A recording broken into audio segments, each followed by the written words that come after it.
Hi guys, we finally got the Mini 4 Pro, and today is going to be our first flight. You know, we've been flying the DJI Mini 3 Pro for a while now, and I mean, it's an amazing drone. It's an amazing drone. You know, a lot of guys are saying if you have the Mini 3 Pro, there's no need to upgrade to the Mini 4 Pro, but I disagree. The Mini 4 Pro has given us a lot of features that the larger drones have. You know, now on this tiny drone, we have 360 obstacle avoidance. They've also improved the tracking on this drone.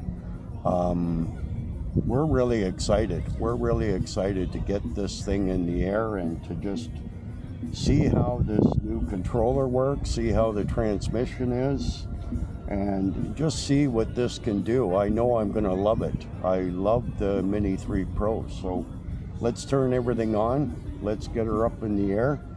The trees in the area are starting to change, so maybe we'll have a bit of color. We can check out this camera.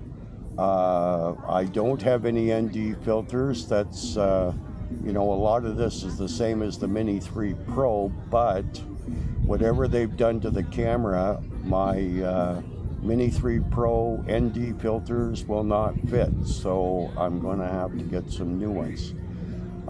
They're identical cameras, so I'm not sure what the reasoning is behind that, because the Mini 3 Pro batteries are fitting this, no problem at all. Other than the Mini 3 Pro battery, the one for 249 grams, that battery is 80 grams, and the new battery for the DJI Mini 4 Pro to make it 249 is only 77 grams. So I'm not sure what the reasoning is behind that.